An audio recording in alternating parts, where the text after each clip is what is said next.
Ready. Play. I saw bits of Madison Keys' win over Mertens. Probably the most significant bit I saw was the end of the second set, which I think might have surprised some people that actually went to the tiebreak, given the advantages that Keys had, including, I think, a match point in that tiebreak from memory. But multiple, I think. right, okay, Yeah. okay, yeah, she had multiple in that second set. She did. Was she up 5-3 as well? Maybe. Yeah, she was up a break. Yeah. I caught the tail end of that tie break as well. I think she was feeling the moment a bit. Okay. But what's great to see is to come out strong in the third, and you could see how much it meant to her just to get that first win under her belt again, or second win, but just be in the moment again, be present, and go do what she can do best. Are you surprised that Vekic has made it this far? I mean, being Navarro, maybe Navarro does seem to be a cat with 9 lives at the moment in various tournaments.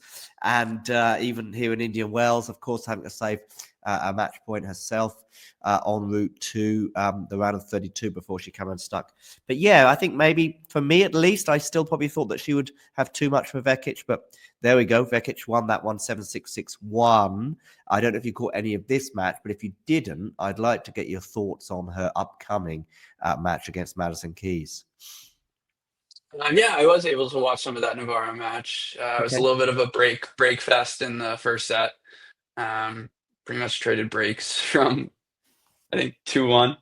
And what I was really impressed with was, Vekic, her ball striking is so big, and we know that. And Emma's really good at counterpunching. But Vekic playing so tight to the baseline, playing very like ball strike first and oriented. And then her drop shot was off the charts, John. Like it was, Okay. I was raving, which is impressive. And that tie break was huge. I think she got out to an early lead and was able to hold on. But just hitting with so much power, so much depth, it was too much for Emma to handle. And then after doing all that, mixing in, it's just the disguise is off the charts.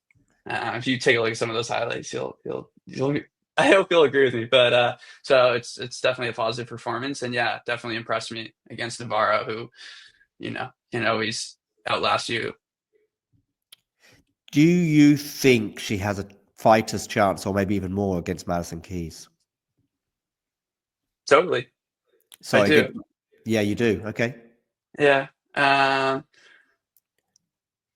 Once again, I just go back to the ball striking. Like having time to load up on this surface has been, such a positive for so many of the players. But Madison Keys, once again, finally kind of getting her in her comfort zone, I would say, and that's tough to beat. But I just think Vekic didn't look super, like super into the match where she was overly emotional, but wasn't like extremely reserved. She was in a good kind of middle ground, middle space, and I think her mental ability in this type of match, it will probably be a good environment here in Indian Wells. So I think if she can stay level and kind of trail her serve, we saw that Madison Keys is a little bit susceptible.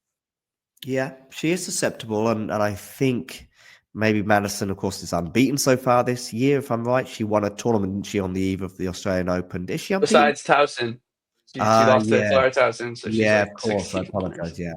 Yeah. So, but she's obviously had a phenomenal start to the year, of course, including that Australian Open win. But she's on a win streak at least of around about 14, I would say, or maybe I'm just trying to think, maybe even 15. But she's on certainly a good winning streak. Now, do I see that winning streak taking her all the way to the title in Indian Wells? No, I don't. Do I see her getting to the final? That's a possibility, big possibility. And I do see her beating.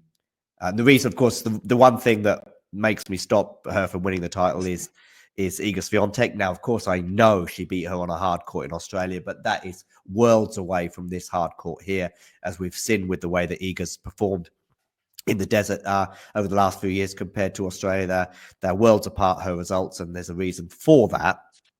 Madison, of course, and also Madison, I remember her telling me last year, playing Iga on clay, it sucks. And she repeated it. She said, it sucks. But anyway, back to Madison Keys against Donna Vekic. I do probably think, given the form of the two players, and I know what you said about Vekic, but actually her track record in the desert has not been great. I think she highlighted that in her post-match interview, basically saying she's always looked forward to coming here.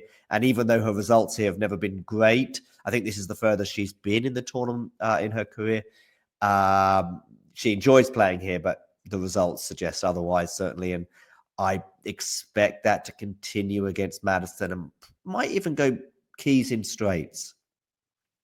Yeah, I mean, I was thinking about it this morning. How was it like 10 days ago? We thought this surface was going to be like a little bit slicker, like maybe Yeah, I know. just a Yeah. bit quicker, and it's even slower. Like, so like you said, everyone loves, or many love coming to tennis paradise, but it's not always the best conditions for some of our bigger hitters.